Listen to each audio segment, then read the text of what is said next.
Olá, boa tarde. Olá, muito boa tarde.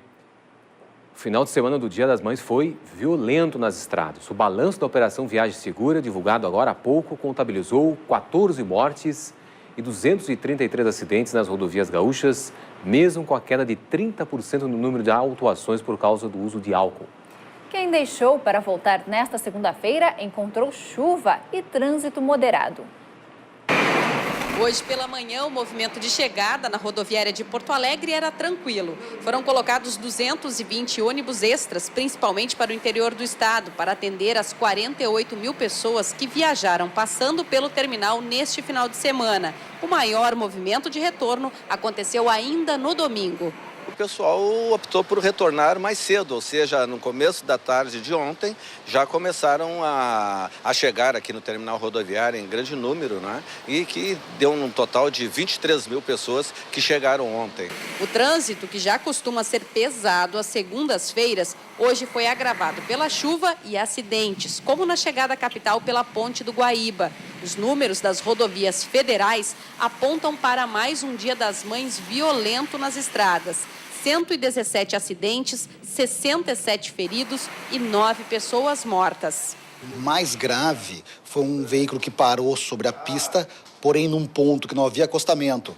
Devido à colisão traseira de um caminhão, foi tão violento o acidente que pegou fogo nos dois veículos e não conseguimos constatar até o momento o motivo da parada. Os órgãos que integram a Operação Viagem Segura analisaram os números e constataram que realmente o Dia das Mães é extremamente perigoso. Ocorre uma grande quantidade de mortes. Infelizmente, esse de 2015 foi igual. 9 mortes em rodovias federais.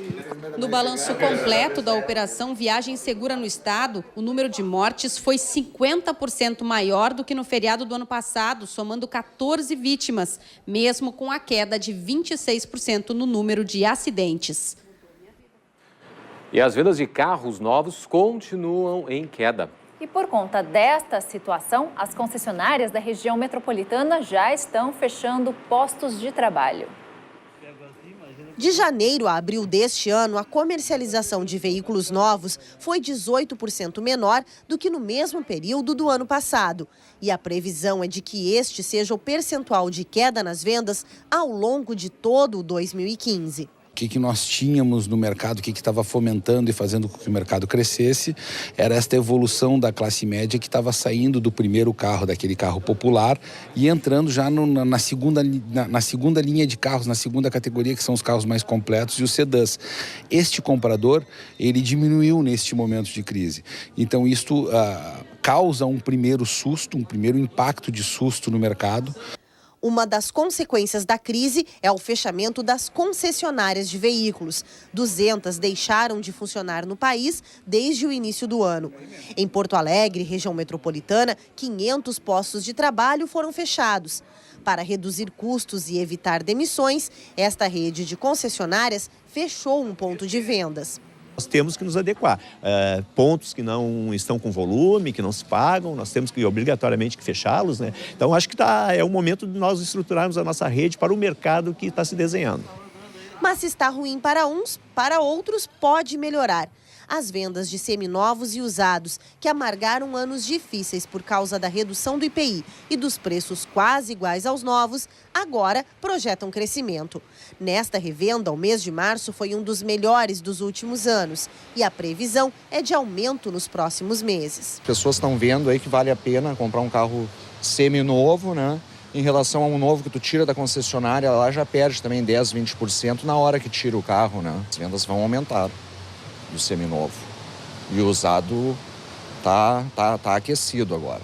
Tá bom de comprar carro usado.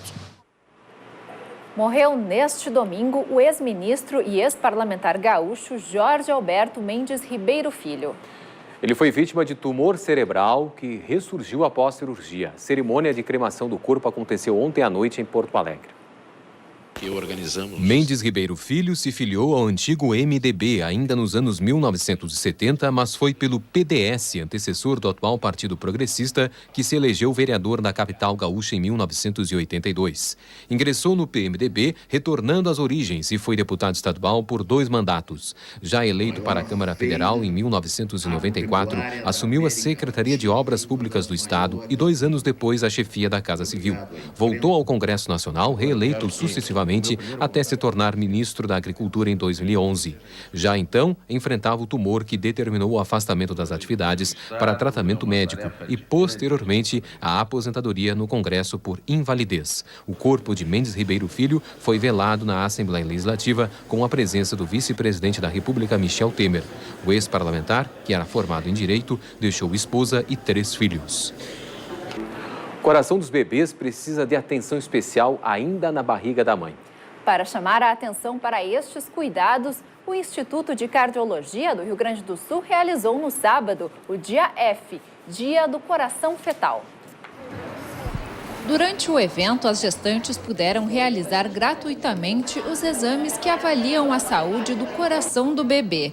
O ecocardiograma fetal ajuda a revelar precocemente possíveis anormalidades que podem ser tratadas ainda no ventre da mãe ou que exijam cuidados especiais durante o parto. A indicação de ecocardiograma fetal é universal, ou seja, toda gestante deve fazer um exame do coração fetal ao menos uma vez. Podendo detectar precocemente, a gente já consegue a garantia de um parto, uma UTI neonatal, né? Então é a saúde do bebê mesmo, né? O ministro da Saúde, Arthur Quioro, lançou oficialmente neste final de semana a campanha nacional de vacinação contra o vírus influenza. O evento reforçou a importância da imunização de grupos de risco contra a gripe. No Rio Grande do Sul, a meta é vacinar 3,5 milhões de pessoas. A largada na campanha foi dada com a imunização de representantes dos grupos considerados de risco. O próprio ministro da Saúde aplicou a dose em uma adolescente portadora de doença respiratória. Depois, ele mesmo foi imunizado representando os trabalhadores na área da saúde. Além destes, outros 6 grupos integram a população de risco. São eles: crianças menores de 5 anos, idosos, gestantes, indígenas, mulheres que deram à luz há 45 dias e a população prisional. A vacinação segue até o próximo dia 22 de maio em todo o país. A meta é imunizar 49 milhões de pessoas. Não faltará vacina.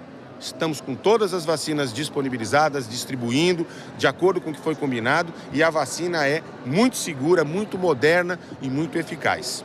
Para surtir efeito antes do início do inverno, é necessário que a vacina seja aplicada ainda durante a campanha, já que o organismo leva em média de 2 a 3 semanas para criar os anticorpos que protegem contra a gripe.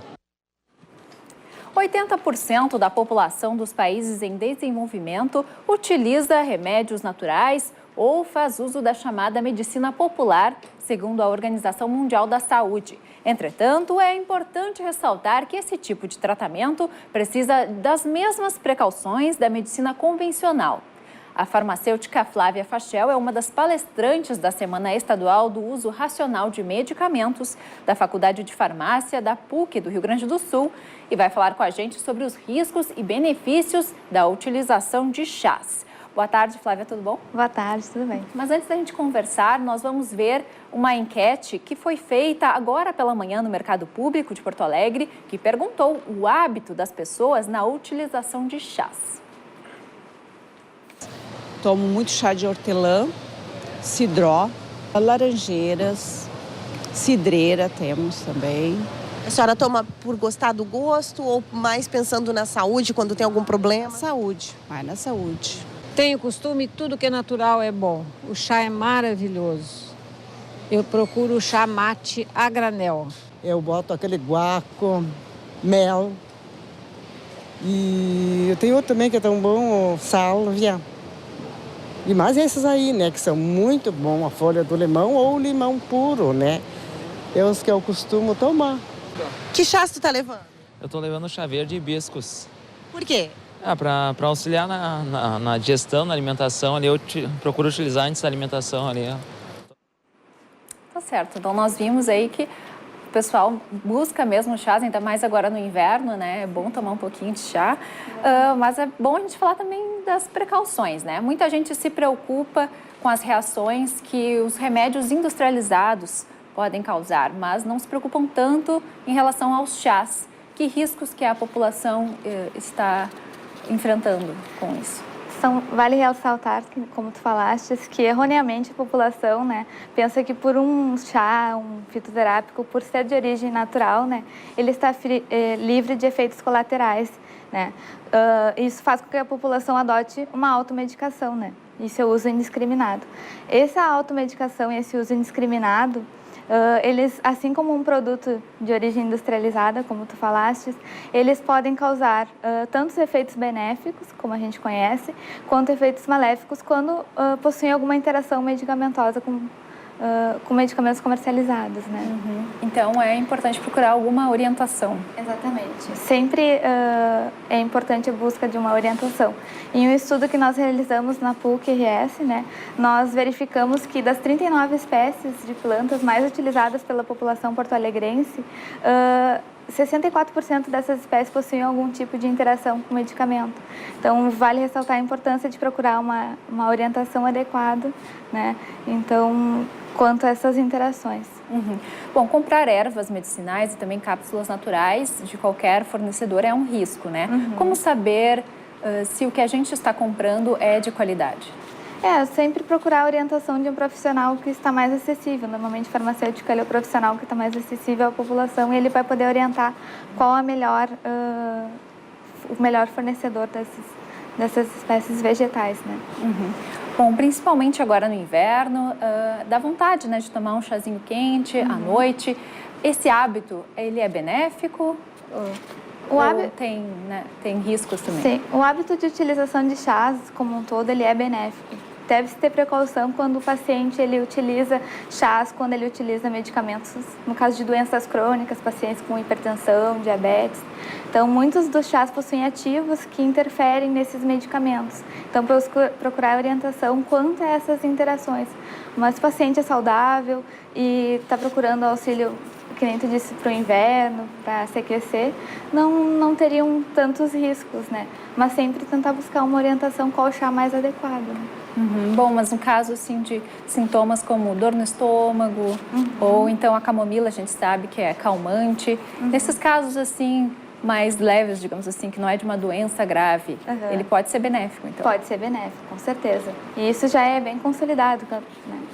Quanto aos benefícios. Tanto que a própria indústria farmacêutica utiliza de ativos isolados de plantas medicinais, né? Então, E é importante também ter cuidados na conservação e também na preparação dos chás? Sim.